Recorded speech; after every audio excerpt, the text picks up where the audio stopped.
the meal service that we're providing is a way for us to really get a good handle on our fundraising. So it is a fundraising effort. So the money that you're spending on the lunch, we think it's a reasonable price, but also we're actually making some money towards fundraising for different things, our mission trip, for our youth and government activity, and then we've started a senior capstone trip in April, and all that money that your kids are spending on lunch is actually coming back into the different parts of our school, okay? So just want to make you aware of that. This morning I want to start by welcoming our new families. So we have added 31 new families this year to our school. So if you're new for this year, or if you're a returning family, you weren't with us last year, but you've come back to rejoin us, would you please stand up this morning?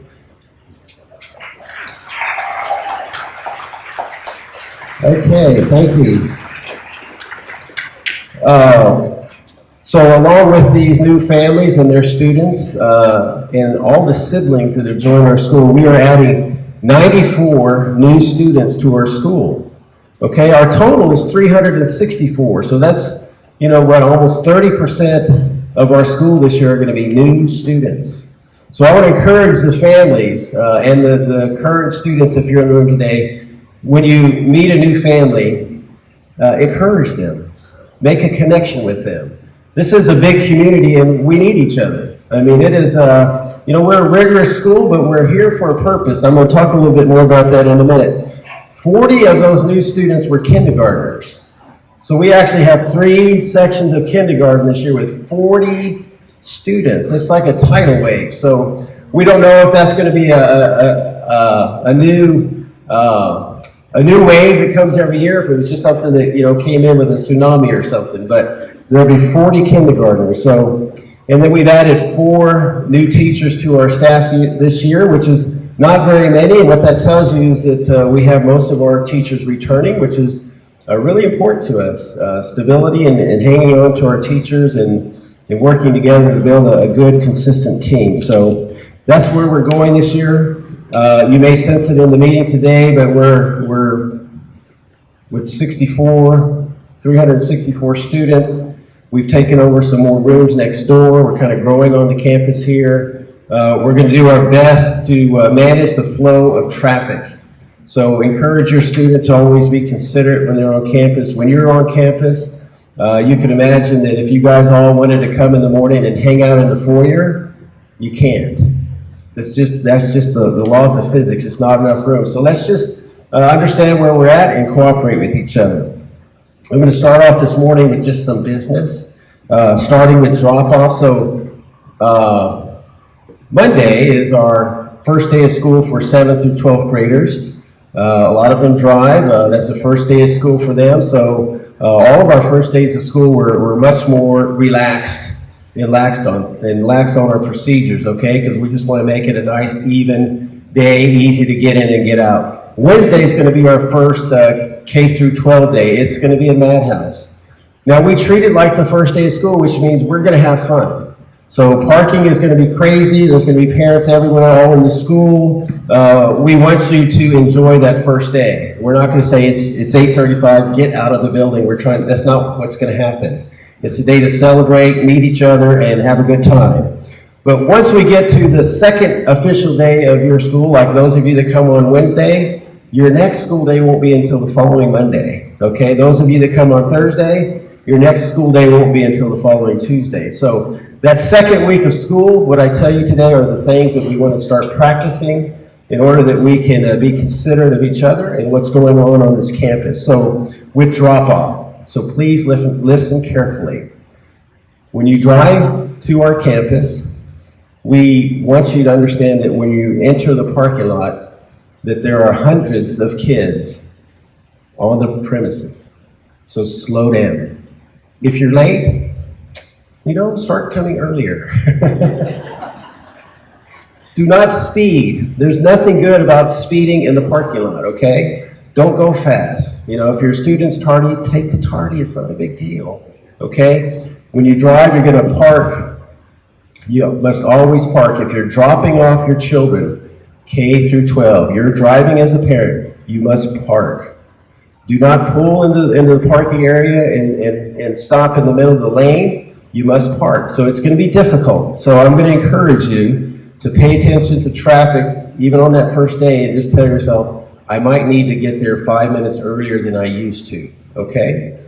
Because there are kids coming in and out of that parking lot. And so if you'll park, let your kids off. If they're 7th through 12th grader, you're welcome to drop them off. If they are K through 6, as a parent, we want you to park and walk them into the building, okay? Now, when you get into the building, if you're a kindergarten parent, when we release the kids to go upstairs, we want you as a parent to take your child upstairs. If you're first grade on up, you can walk them into the foyer, you can leave them, and then go back, or you can stay with them until they're dismissed to go to their class, okay? Once we dismiss everybody, we want to make sure that the adults that are cleared to be on campus, so all of our workers, all of our teachers, all of the people that are manning all the different positions in the school have all gone through Ministry Safe. They're all going to have a proper ID and badge, and that's because we want to make sure that we know what adults are in the building for the safety of our students.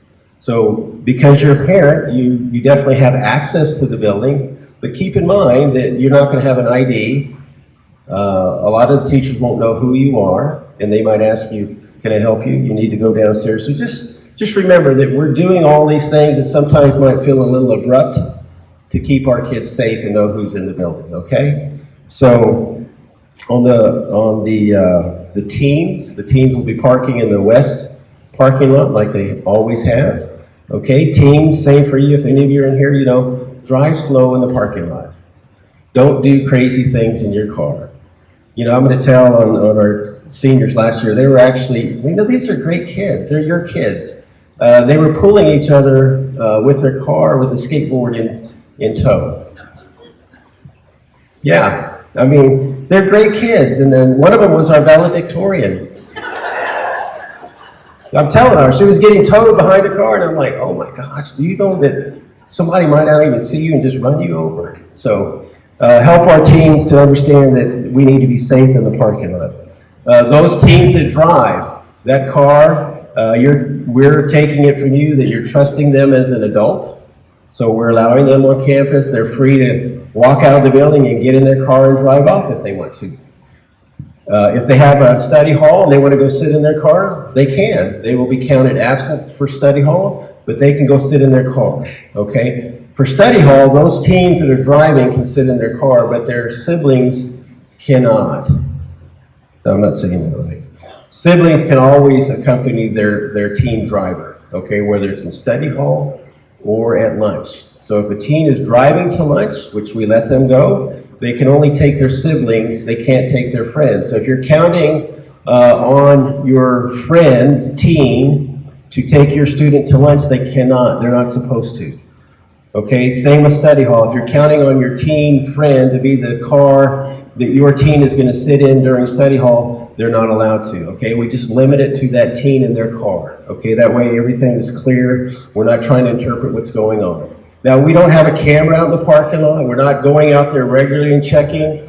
We go out once in a while and kind of see what's going on, okay? So it's not monitored. If you send your teen and they're sitting in their car out there, remember, they're on their own. They can just as well get in their car and drive and go park in the parking lot at Albertsons or go to Starbucks or whatever. You are saying that they are a responsible adult, and we're accepting your judgment in that area. Let's see here. Okay, parents that are going upstairs with your children. So you're all welcome to escort your kids upstairs, but we do require the kindergarten parents to escort their kids. So once you're upstairs and you've dropped your child off, we want you to then quickly move back downstairs. If you're visiting with another parent, just go ahead and carry that conversation and go on down the stairs. Our teachers are trying to get in class and get things going. So our elementary teachers are going to be closing their door at 8:35, okay? So this is not a time to have a conversation with your teacher. Greetings, how are you today? Maybe a five-word, maybe some instructional, very short, but they're getting ready for their class. They don't have time then to interact and engage a parent that might have an issue or concern. Does that sound fair? They're trying to get that class going. They've got a lot to do in that class period that day. Okay, with teens, when they're dismissed, so our 7th through 12th grade students, we say this is an open campus. So 7th through 12th grade students are coming in and out of this door. They're going to their classes next door. We're not monitoring them as far as where are you going. Okay, so again, they're conducting themselves as responsible students in our school. And when they get dismissed from class and you're picking them up, we expect you to be here to pick them up promptly. So if their class is over at 1 o'clock, they're coming downstairs actually at 12:55, you should already be here to pick them up. You know, if it's a 2 o'clock class, they're being dismissed at 1:55, you should be here to pick them up. It's the same thing with our K through 6 parents. They're dismissed actually 5 minutes later, so generally we have a pickup time at 1, 2, 3, and 4 o'clock in the afternoon for K through 6. We expect you to be here 5 to 10 minutes before that time. If you're late and you're coming afterwards, you're throwing a kink into our system, okay? Because it's all about knowing where our kids are and keeping them safe. So on the pickup time for all these hours, we're opening that front door, and the front door monitor is receiving adults to come in and pick up their kids, okay? So we want to really minimize that time that door is open up front, but that's the way we do our pickup. Teens. So 7th through 12th grade students generally are the ones that may have some tardy issues. So in the morning, if they're arriving late and they're not driving, mom and dad have brought them late, okay? Sometimes they get angry at mom and dad for bringing them late, okay? So I'm just telling you, if they're tardy and they go up to their class door and it's 8:30 in the morning, that door is closed. The teacher's not going to let them in. They're going to have to come downstairs and get a tardy pass to get up there, okay? If any time during the day they're late to their class, so that door closes right when class begins, the door is closed and it's locked. So we're going to work our best to keep all these doors closed and locked every day, again, for the safety of our students and just for the conducting our classes in an orderly way. So that team will always have to come down and get a tardy pass, okay? So teens and parents try not to be late. When we have rainy days, snowy days, you know, odd weather days, bad traffic days, don't worry about that tardy, okay? We'll take care of that. We make provision for that. Do not speed. Don't speed. There's no reason to. That's just not that big a deal, all right? For the teens, when they're dismissed, we expect that the parent's going to pick them up. If they're driving, that they're going to exit the building and go get in the car, that they're not hanging out on the campus. All right, so on-campus students must be in a class, in a study hall, or in the foyer waiting to be picked up and not hanging out. We don't want our teens hanging out on the property either. Now they're going to go out to their car in that kind of area out there. They're congregating, and again, we're not monitoring that. And you know, it is a place where they do kind of hang out, but it's kind of out off the campus. Okay. Elementary pickup. So we are going to be providing IDs this year. They're going to be different. So in the past, we've been giving you a group ID. We've now graduated to creating individual student IDs. So all of the elementary parents, you will be picking up your new IDs on Wednesday and Thursday next week at pickup time. So we'll have a couple of people out there distributing them. They're going to be individual IDs, so we're going to be, you know, putting them in a little 3-ring binder or whatever you call that circle to clasp them together. So you're going to have a little stack of them this time, okay? So all K through 6 parents, when you come to the building, you're showing that ID or stack of IDs to the front door monitor to gain access in the building for pickup. When you leave, you're going to have to show those IDs to the front door monitor, okay? Now, yes, we know you. And some of you are like, oh, I left my IDs in the car. But you know who I am, and they do, but they're going to make you, if you forget your ID badge, go to the office and prove that you're really who you are.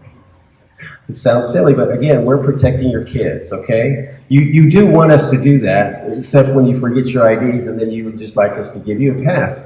We can't, okay? So bring those IDs, have them with you. We're always going to help you make sure you have enough IDs. We're going to start with a pack of them, for each family. If you need more, we'll start producing more, okay? But they're gonna have individual IDs this year. All of our students will be issued an ID this year. Wow, after 16 years, finally, we've arrived to give everybody an ID, and so those will be distributed next week. Parents, in the morning when you're done, we're gonna make some room for you to visit here in the foyer briefly after school. Okay, but at some point, you'll need to take your visitation outside again so that we are aware of what's going on our campus and that we're not having to have any of our staff kind of going around the school seeing where everybody is, okay? Cell phones. So we have kind of evolved in our cell phone policy in our school. So this coming year, your student can bring their cell phone to school, but it must remain in their backpack and it must be silent.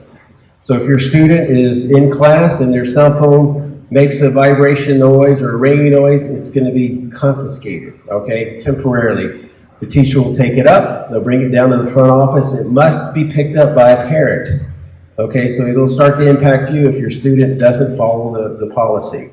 If the student is walking around in the school anywhere and we hear their cell phone go off, it'll be taken up by an adult, given to the front office, same procedure. If we're around in the school and it's in their back pocket and we see it, it's going to be taken up. If we walk into the restroom and they're having a session with cell phones in the restroom, they will be confiscated. So just tell your student, you're welcome to bring your cell phone. It's an important device for them when they're off campus.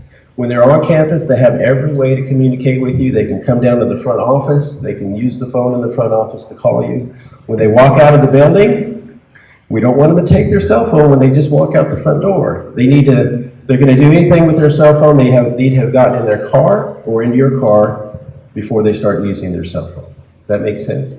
If you need your student in any way, call the front office. We'll take care of business, okay?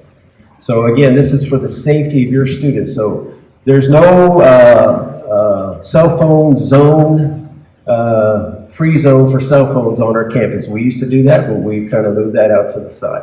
Again, for the safety of your students. Let's see. So it's not going to help if you text your student during the day unless you're leaving them a message that they're going to read after school. So just know if you send them a text expecting that they're going to get their cell phone out and read it, well, you're risking them having their cell phone picked up and you'll have to come get it at the end of the day. Read your handbook. Okay, now most of you have signed an acknowledgement that I have read my handbook. Well, sometimes it doesn't sound like you've read your handbook because of some of the questions you've asked. So please read it. Go through it. What I would remind you to do is just get onto our family website, pull it up so you know where it is, peruse it, pick some of the topics that you think like, I kind of need to know what's going on there, and reread it. You don't have to reread the whole thing, but it's always available to you, so if you're calling and you want to know something, we hope that you've at least read the handbook first and that we don't just have to clip a little portion of the handbook out and email it to you and answer your question, verbatim right out of the handbook, okay? But we're here to help. So I hope you know that about me and our staff. We care deeply about you. This school is definitely a ministry, and that's the way it was started, and that's the way it will always be. This is not a money-making venture. It's not somebody, fulfilling their ego or anything like that. This is a ministry. My wife and I began this ministry in August of 2002. We had 3 kids at the time, and we wanted a school like what we have. We love our school. It's been the best thing that has ever happened to my family. And I hope that you're experiencing the same thing with your family. This is a really special place. Very strong, like-minded community of people that love their children and that love the Lord. And we want that to be our reputation all the time. And that starts with me and Dr. Henry and our staff. We really do love you and care for you and think about you. We know most of your kids. We know a whole lot about what's going on in your homes in different ways. And if you could see inside of Dr. Henry's heart and mind, her level of concern for the safety and well-being of you and your children is just off the charts. You know, she's the mom. So the safety of our community is not easy to pull off with an active campus like this. Every other day, different groups coming. It is not easy. So bear with us. If you feel like we're being rude or abrupt with us, you should tell us that we are. We don't want to be. We want to keep everybody safe and joyful. So, you know, as you have said with me in your family interview, we want to have a safe and joyful campus. You know, we could make it safe and it could be a drudgery. That's not what we want. We want it to be very joyful but very safe. And so we're working on that every year to see that happen. Follow the dress code. Parents, it's okay. Enforce it at home.